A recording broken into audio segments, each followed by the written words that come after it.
Kali ini aku akan membahas sebuah drama Korea yang bergenre full action drama. Ya, misteri, thriller, gitulah ya. Nah, drama ini diperankan oleh seorang aktris muda yang bernama Kim Hye Jin. Dia berperan sebagai Jong Jian dan seorang aktor pria tampan matang. Siapa lagi kalau bukan Lee Dong Wook. Dan dia berperan sebagai Jong Jin Man. 정진만이야. Nah, hubungan mereka dalam drama ini adalah paman dan juga keponakan gitu. Jadi nggak mungkin ada adegan-adegan romantis gitu, nggak ada. Pure drama action. Drama ini juga sempat menjadi bahan perbincangan di media sosial. Kenapa? Yuk simak ulasannya di Lanata POV. Drama ini tuh memiliki alur cerita yang nggak biasa gitu. Biasanya kan maju ya, atau mungkin mundur gitu. Tapi ini tuh drama yang maju mundur. Di video ini aku berusaha untuk merombak alur ceritanya supaya lebih mudah untuk dipahami. Semoga ya. Make sure juga buat kalian untuk like video ini, oke? Dan tonton video ini sampai habis. Jangan lupa untuk subscribe juga. So please banget nikmati waktunya, tonton videonya dengan tenang dan juga pahami alur ceritanya, oke? Berhubung drama ini tuh memiliki alur yang bolak-balik, jadi ini aku bagi alurnya menjadi dua bagian ya, masa kini dan juga masa lalu. Oke, ini dia sinopsisnya.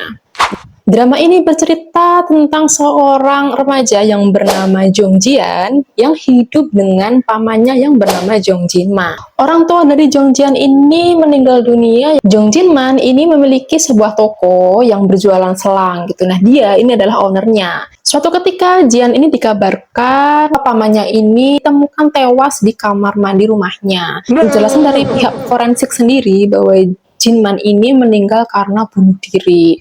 Agak kesel awalnya karena baru awal episode Lee Dong Wook udah tewas aja nih gitu. Sepeninggal pamannya, Jong Jian ini hidup sebatang kara ya. Bagaimana tidak, orang tuanya meninggal, neneknya meninggal, pamannya juga meninggal. Sepeninggal pamannya, Jong Jian ini mengurusi kegiatan pemakaman yang dibantu oleh seorang temannya yakni si Jong Min. Jong Min ini merupakan salah satu karyawan part-time-nya Jin Man ya. Dia juga sebagai admin untuk mengelola website toko selangnya yang bernama Murder Hell. Jong Min ini tuh dia lulusan sekolah dari IT programmer gitu. After Jinman died, Pasca pemakaman dari Jinman, Jong Jian itu mendapatkan teror pasukan bersenjata. Tapi dia nggak sendiri, dia dibantu oleh seorang perempuan yang bernama Min Ye. Dia ini mengaku sebagai temannya Jinman. Dan Pasin, yang mana Pasin ini tuh temannya Jinman juga, bestinya Jinman. Dia juga sebagai karyawan dari toko selangnya itu sendiri. Siapakah Jin Man di film ini sampai-sampai setelah Jin Man meninggal kok Jian diincar oleh para pasukan bersenjata? Sudah mulai curiga atas identitas asli dari pamannya sendiri. Karena di rumahnya ini ternyata ditemukan banyak sekali senjata yang disembunyikan di rumahnya. Ada senjata sniper juga di bawah sofanya itu. Desain interior dari rumahnya ini tuh anti peluru gitu.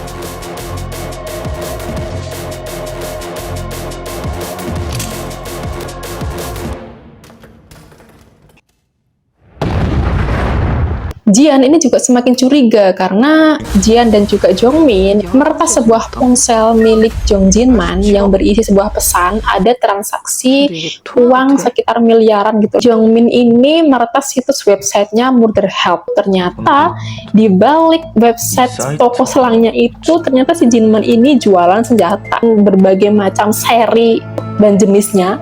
Dan di situ ada kode-kodenya, kode merah ini untuk pembeli senjata, kode kuning ini untuk tim swiping kayak apa ya, pembersihan gitulah ya, pembersihan pasca misi operasi lapangan. Kode ungu ini peralatan agen-agen rahasia gitu. Terus kode hijau ini hanya dimiliki oleh Jin Man dan juga Jian sendiri. Yang mana peraturannya bagi pembeli di sini adalah mereka wajib untuk melindungi kode hijau gitu. Nah, karena si Jinman ini udah meninggal, maka mereka wajib untuk melindungi si Jian itu sendiri. Setelah ditelusuri lebih lanjut, ternyata rumahnya ini memiliki sebuah pintu rahasia, yang mana pintu ini tuh menuju ke gudang toko selangnya si Jinman. Ternyata banyak juga senjata-senjata disimpan di situ gitu. Terus Ini sangat-sangat epic sekali si Jinman menyembunyikan toko senjatanya ini di bawah basement gitulah ya. Jadi sebenarnya toko selang ini tuh sebagai kedok semata. Singkat cerita, pada saat Jongjian ini bertahan menghadapi para pasukan bersenjata, terungkap bahwa penyebab kematian dari Jong Jinman ini adalah bocil kematian si Jongmin. Kok bisa? Kita bicara ke flashbacknya dulu. Mari kita ungkap identitas siapakah Jinman sebenarnya. Siapa Jong Jinman? Jong Jinman dahulunya ini dia adalah seorang tentara bayaran yang bekerja di salah satu perusahaan atau organisasi yang bergerak secara underground ya, yang bernama Babylon. Dia dulu adalah seorang kapten yang membawahi para timnya, yang diantaranya ada Lee Song-jo, kemudian Pasin yang sekarang jadi bestinya, dan juga Bell. Nah, si Bell ini anggota yang paling nggak disukai sama Jinman sebenarnya, karena si Bell ini sering bertindak kemauannya sendiri di luar arahan atau komando dari sang kapten, yaitu Jinman. Beberapa kali dalam operasi timnya, Bell ini sering bertindak sesuka hati, yakni membunuh para orang sipil yang bukan menjadi targetnya. Padahal sebelumnya Jinman itu sudah memberikan peringatan, warning nih kepada Bell, kalau misalnya kamu menemukan warga sipil jangan dibunuh, tapi serahkan saja ke polisi. Tapi lagi-lagi Bell ini kayak haus akan pembunuhan. Ini tuh kayak apa ya? Aku sih lihat wajah si Bell ini tuh ekspresinya kayak psycho banget gitu, dingin, tatapannya dingin kayak nggak punya hati. Ya mungkin Bell ini merasa kalau nggak membunuh orang itu nggak well gitulah ya, pembunuh psycho gitu, terus berdarah dingin, like a man without soul. Ngeri sih ya, kayak gemes banget sama ekspresinya si Bell itu loh, kayak nggak ada sisi kemanusiaan sama sekali. Akibat ulahnya tersebut, si Bell ini sempat dilaporkan dan dihukum lah ya. Terus si Bell ini menghadapi sebuah persidangan. Dia diancam untuk penjara minimal seumur hidup gitu. Tapi karena minimnya saksi dan juga bukti, akhirnya si Bell ini dibebaskan. Nah, di sini Jinman ini sebenarnya kan dia menjadi saksi, tapi dia terpaksa untuk tutup mulut karena dia tuh memiliki kesepakatan sama atasannya. Oke, aku bersedia untuk tutup mulut asalkan si Bell tidak ikut ke dalam timku gitu. Ini adalah yang terakhir katanya si Jinman. Tapi si atasannya, si Babylon ini tuh melanggar kesepakatannya dengan Jinman. Di operasi misi tim selanjutnya, si Bell ini diikutkan kembali ke timnya Jinman. Di sini Jinman kan kesel banget ya, karena kan sebelumnya udah janji katanya Bell ini nggak akan diikutkan, tapi ternyata diikutkan. Nah, di sini si Jinman memberikan warning kembali, kalau misalnya nanti ada warga sipil serahkan ke polisi gitu. Terus si Bell lagi-lagi berulah ya, melempar granat di salah satu kamar terkunci yang mana isinya itu adalah para perempuan, sekelompok para perempuan gitu lah ya. Terus Jinman makin kesel dan juga terpancing emosi. Singkat cerita, jadi ketika misi itu udah selesai, tempat itu tuh harus dibom. Nah, saat dipasangi bom di titik-titik tertentu, ternyata si Jinman menemukan seorang perempuan yang bersembunyi di sebuah lemari. Nah, pertemuan pertama kali Jinman dengan Min Hye itu ya di sini. Dia minta tolong untuk diselamatkan. Nah, di sini Jinman ada sisi kemanusiaannya nih, yakni dia mau menolong wanita itu secara diam-diam. Di sini Jinman ketahuan sama Bell. Bell tuh melihat kalau Jinman ini menyelamatkan seorang perempuan. Rasa kemanusiaan ini yang tidak disukai oleh si Bell gitu. Akhirnya mereka terlibat suatu perkelahian karena ya di satu sisi Bell ini kan udah tahu sebenarnya kalau si Jinman ini benci sama dia, makanya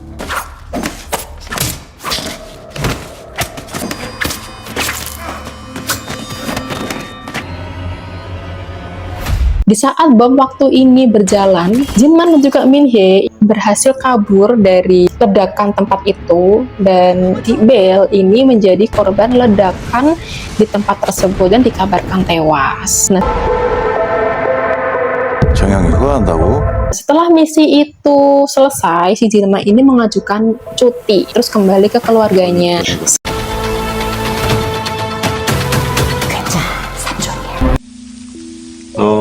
내 이름 뭔지 알아?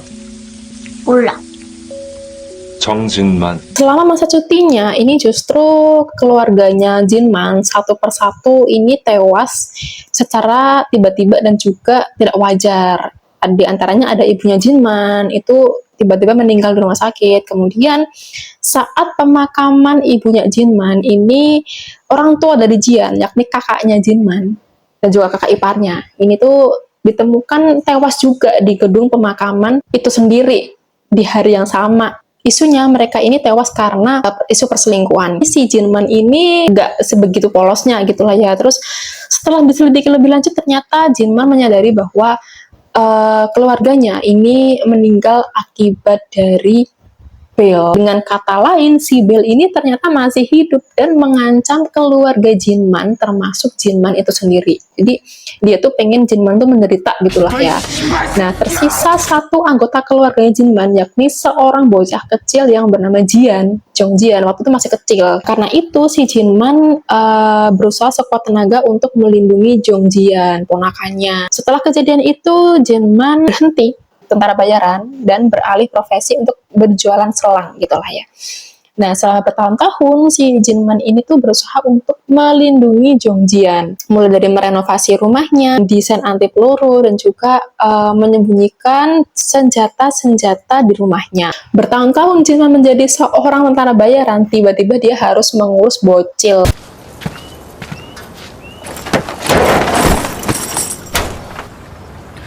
잘 들어 정지한. 나는 너의 엄마 아빠가 아니야. 그러니까 난 엄마 아빠가 너한테 해줬던 것들을 역시 해줄 수 없다는 뜻이기도 해. Aja?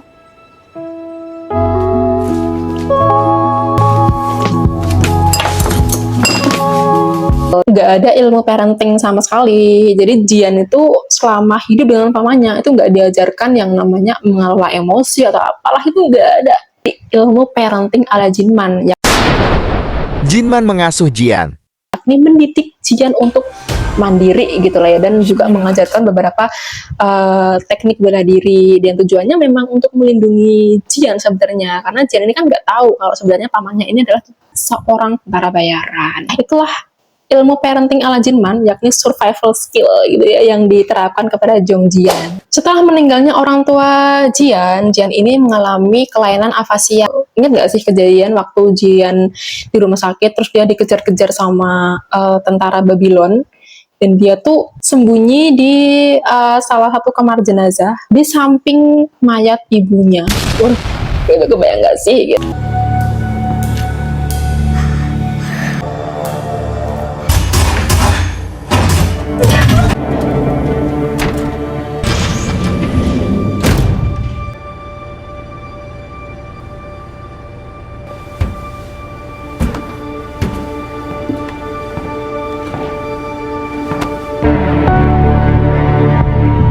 정지한. Terus ya gara-gara itu Jian itu mengalami gangguan bicara atau afasia yang menyebabkan saat di sekolah dia tuh sering dirundung sama teman-temannya. 이건 결국 정지한 스스로 해결해야 될 문제라고 생각합니다.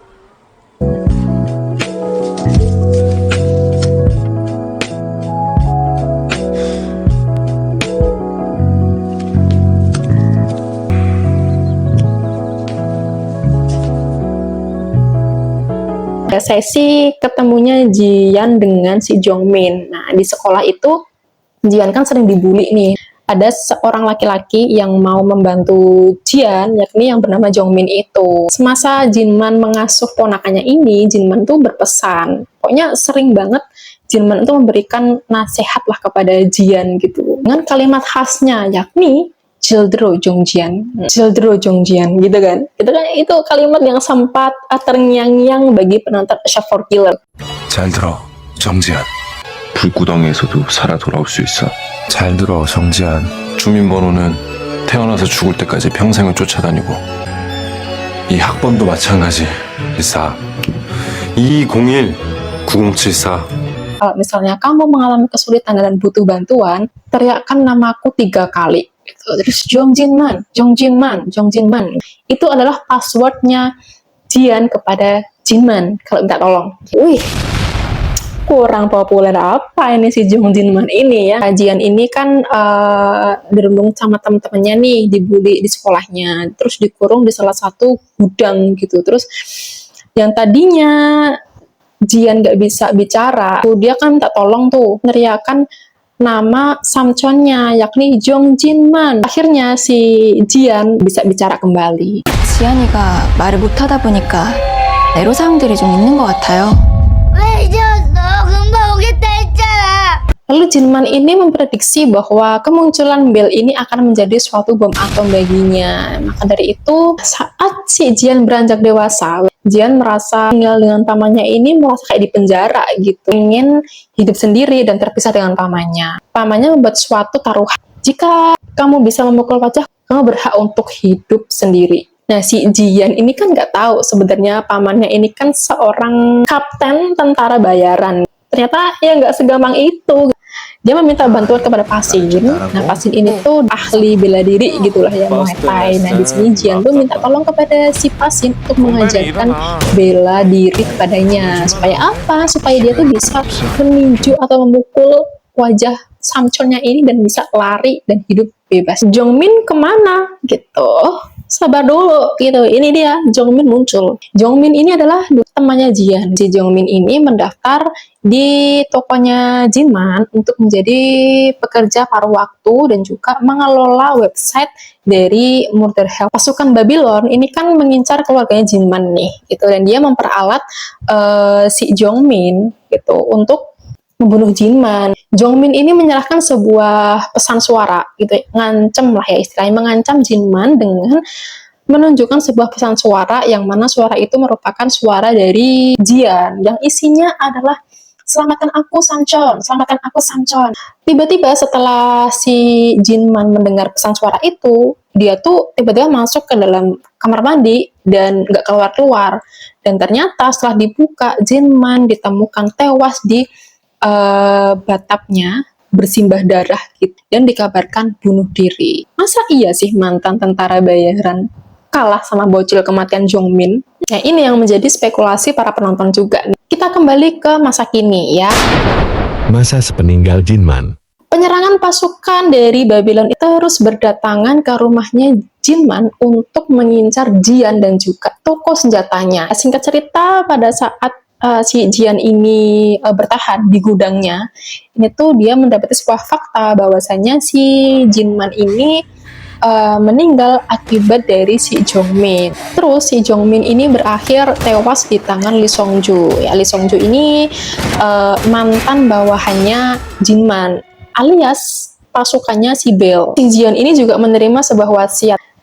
Jika pamannya ini tewas, maka perusahaan atau toko senjatanya ini akan dialihkan kepemilikannya kepada Jongjian. Agak lain ya ini warisannya ya kan, bukan tanah, bukan rumah, tapi malah toko senjata. Terus Jian diminta untuk bisnis toko senjata. Terus singkat cerita adu baku tembak, terus adu perkelahian gitulah ya. Terus si Jian ini tuh cerdik di sini. Nah, ini yang menunjukkan hasil dari didikan ala Jinman ya. Demi mempertahankan tokonya dan juga keselamatannya, si Jian ini menawarkan sebuah tawaran yang menurut aku sangat cerdik ya. Siapapun pembeli yang bertransaksi di Murder Help ini akan mendapatkan diskon yang sangat tinggi. Serta Jian ini juga menawarkan bayaran yang lebih tinggi dibandingkan dengan tawaran bayaran dari pihak Babylon itu sendiri.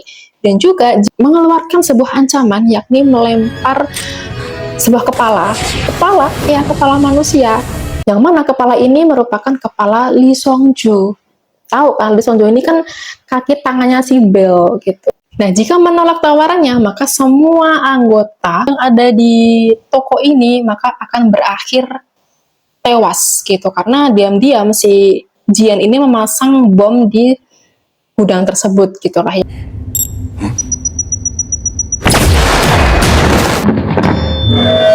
정진만의 조카 정지안입니다. 집안 거실에 여서 저와도 똑같이 거래하시면 됩니다. 여기서 다 죽게 될 거야. Ini juga sebagai simbol membuktikan bahwa kewibawaan seorang Jian, ya, Jongjian, keponakan dari Jinman, ini mampu mengalahkan dari salah satu anggota Babylon yang sangat dipuja-puja, yang Lee Songju ya.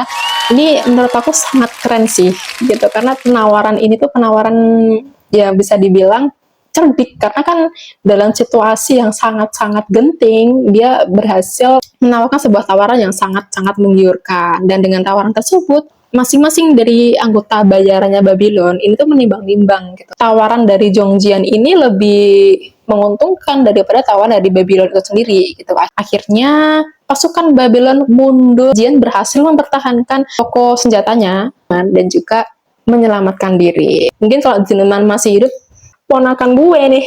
Nah, disinilah plot twist dari drama ini. Akhir dari film ini tuh si Jinman tiba-tiba muncul. Ternyata masih hidup gitu. Terus dia dipapah oleh seorang temannya dalam keadaannya sudah babak belur gitulah ya. Dan di sini scene dari Jinman itu nggak nyampe 2 menit doang. Terus ya udah end begitu saja. Jinman's still alive. Gantung banget nggak sih? Itu dramanya cuma 8 episode doang. Dan ini juga menjadi pertanyaan bagi para penonton Ocean for Killers. Ini kenapa kok si Jinman masih hidup? Padahal kan di awal sudah jelas-jelas itu tubuhnya Jinman yang ditemukan tewas di bathtub itu. Terus kenapa dia masih hidup? Ceritanya gimana? Nah itu yang masih belum ditampilkan di film ini. Gitu. Jadi ini yang menjadi perbincangan hangat di media sosial gitu. Terus banyak spekulasi-spekulasi yang bermunculan. Nah, kira-kira menurut kalian spekulasi seperti apa Jinman ini akhirnya bisa hidup kembali? Gitu. So, ceritakan spekulasi kalian mungkin di kolom komentar, oke? Yuk, bisa aja season 2 ya. Gak puas nih penontonnya nih, bertanya-tanya mulu. Bagi kalian yang belum nonton, wajib banget nonton. Karena ini tuh mungkin bagi kalian yang para pria, cowok-cowok yang gak suka drakor, ini mungkin menjadi pilihan yang sangat cocok bagi kalian karena ini tuh sama sekali nggak ada romansnya. So itu aja sih first impression aku dan juga alur cerita dari Ocean for Killers. Terima kasih yang sudah mampir di video aku. Jangan lupa untuk tekan tombol like dan juga subscribe-nya. Nantikan videonya di channel Lanata POV. Oke, so once again terima kasih yang sudah nonton video aku, yang sudah mampir, apalagi yang mau skip, terima kasih. Kita ketemu lagi di video selanjutnya. So, bye-bye.